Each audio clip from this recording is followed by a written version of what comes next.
محرم کے حوالے سے جتنے بھی سوالات ہیں نا، آج میں سب کو ایک ہی سوال میں نمٹا دیتا ہوں. تو میں جن لوگوں نے بھی محرم کے حوالے سے سوال بھیجے ہیں میں ان کے سوال پڑھ لیتا ہوں اور پھر سب کو ایک ہی جواب دے دیتا ہوں میں.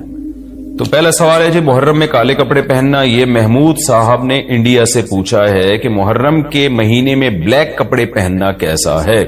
اچھا، ایک اور سوال محرم کے حوالے سے پوچھا ہے جی، محرم میں نکاح کرنا کیسا ہے. یہ سوال پوچھا ہے جی ظہور احمد نے کشمیر سے کہ اگر شادی محرم یا سفر کے مہینے میں کی جائے کیسا ہے. کچھ لوگ کہتے ہیں کہ ٹھیک نہیں ہے. اچھا بھائی آگے چلتے ہیں ہم. 10 محرم کو کون کون سے نبی کو نجات ملی. یہ سوال پوچھا ہے جی محمد نے. انہوں نے پوچھا ہے کہ جی کیا ان سب باتوں کی کوئی اصل ہے کہ آدم علیہ السلام کو آسمانوں سے 10 محرم کو اتارا گیا، حضرت نوح علیہ السلام کی کشتی اسی دن ٹھکانے لگی، حضرت ابراہیم علیہ السلام کو 10 محرم کو آگ میں ڈالا گیا، اس کی کیا حقیقت ہے. آگے ایک اور سوال پڑھ لیتے ہم. کیا قیامت محرم میں آئے گی؟ کیا قیامت 10 محرم کو قائم ہوگی؟ محمد فہد نواز ڈیرہ اسماعیل خان سے. اچھا جی آگے پوچھتے ہیں جی عاشورہ کے روزے کی فضیلت. یوم عاشورہ کے روزے کا کیا حکم ہے؟ محمد اقبال جموں کشمیر سے.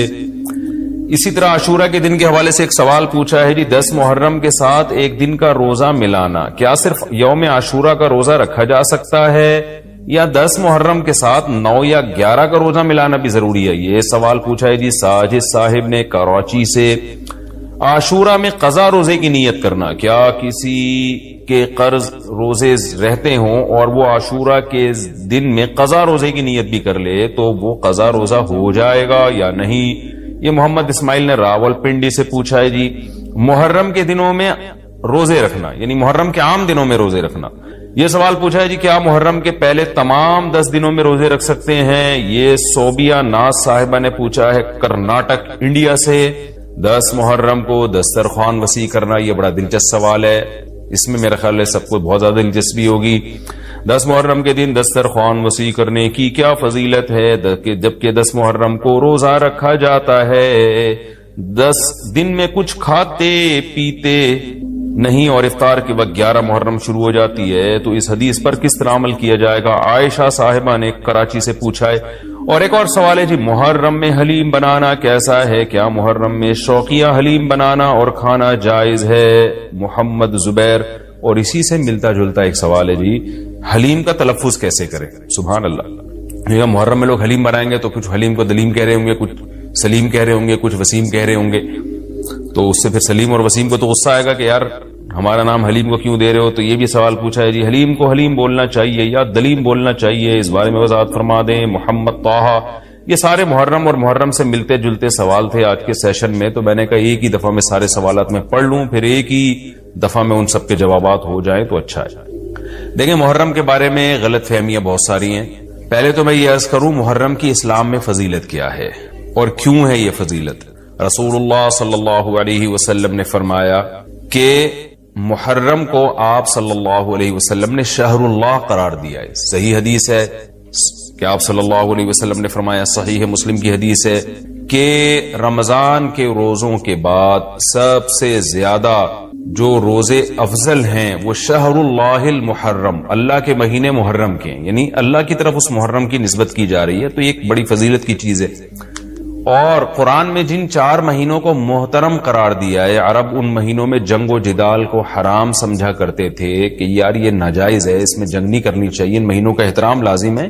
ان میں 4 مہینوں میں محرم بھی ہے. محرم، رجب، ذی الحجہ، ذی قعدہ، ذی الحجہ، یہ 4 مہینے ہیں جو محترم ہے، لیکن اس میں پھر رجب بھی داخل ہے اور ذی قعدہ بھی اور ذی الحجہ بھی، تو یہ بھی ہے. اور 10 محرم کے روزے کی بڑی فضیلت ہے. آپ صلی اللہ علیہ وسلم نے فرمایا 1 سال کے گناہوں کی معافی کا ذریعہ بنتا ہے.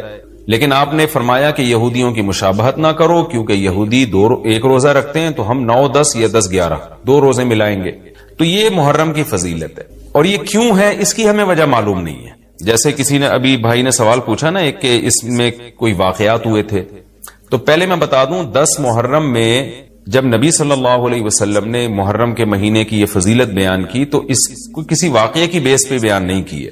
اس بارے میں جتنے واقعات ہمارے پاس منقول ہیں کہ آدم علیہ السلام جنت سے زمین پہ آئے تھے، یا قیامت آئے گی اس دن، یا یہ کہ اور پتہ نہیں کیا کیا ابراہیم علیہ السلام کو آگ میں ڈالا گیا، یہ سب من گھڑت ہیں، اس کی کوئی حقیقت نہیں ہے، موضوع روایتیں ہیں۔ البتہ اس دن موسیٰ علیہ السلام اور بنی اسرائیل کو فرعون سے نجات ملی تھی، اس بارے میں روایت سندن بہتر ہے، یعنی اس کو مستند روایت کہا جا سکتا ہے۔ تو وہ یہ کہا جا سکتا ہے کہ 10 محرم کو موسیٰ علیہ السلام اور بنی اسرائیل کو اللہ نے فرعون سے نجات دی تھی، اسی بیس پہ یہودی روزہ رکھا کرتے تھے اس دن۔ تو یہ روایت کے علاوہ باقی جتنے بھی واقعات ہیں سب من گھڑت ہیں۔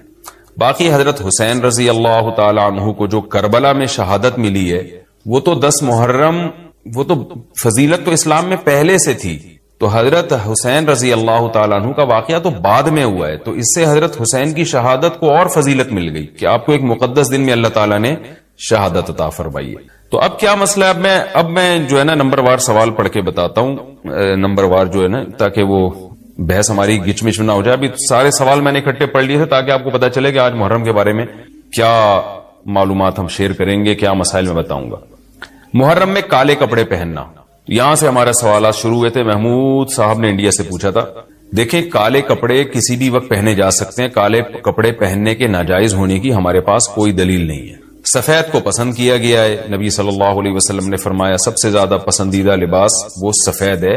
کفنوا فیہا موتاکم، اپنے مردوں کو بھی اسی میں دفن کیا کرو، اس لیے سفید لباس کو آپ صلی اللہ علیہ وسلم نے افضل قرار دیا، اس میں پاکیزگی زیادہ ہے۔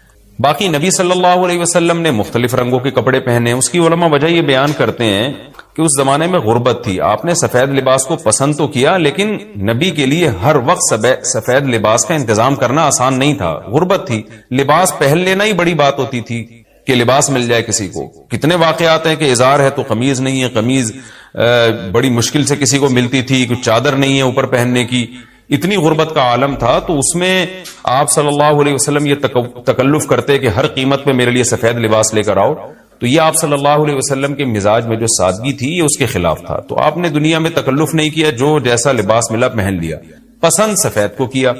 لہذا آج کیا ہے کہ آج اللہ نے لوگوں کو مالی وسعتیں دی ہیں، تو جو لوگ سفید لباس کا معمول بنا سکتے ہیں ان کے لیے افضل یہی ہے کہ وہ سفید لباس پہنا کریں، کیونکہ نبی صلی اللہ علیہ وسلم نے ہمیں اس کی ترغیب دی ہے۔ خود کیوں نہیں پہنا؟ اس میں تکلف تھا، یعنی پراپر انتظام کرنا مشکل تھا، تو جو آیا پہن لیا آپ صلی اللہ علیہ وسلم نے، کیونکہ ایک چیز مشکل ہے اس میں اتنا تکلف کرنا، یہ خود بھی تو نبی کے مزاج کے خلاف ہے۔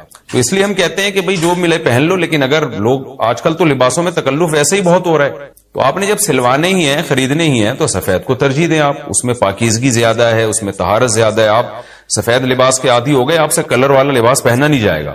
میں نے تو 15-20 سال میں نے سفید لباس پہنا ہے، تو مجھے پتا ہے کہ پھر کلر والا لباس نہیں پہنا جاتا، سفید میں پاکیزگی اتنی ہے۔ اب میں پہنتا ہوں کلر والا لباس، وہ وجہ اس کی ہے کہ بعض دفعہ گھر والوں کا اصرار ہوتا ہے، بعض دفعہ کیمرے کی ریکوائرمنٹ ہوتی ہے، وہ کیمرہ سفید لباس کو کیچ نہیں کر پا رہا ہوتا، وہ کیمرہ مین کہہ رہا ہوتا ہے بھائی کوئی اور کلر، کوئی اور کپڑے پہن کے وغیرہ وغیرہ۔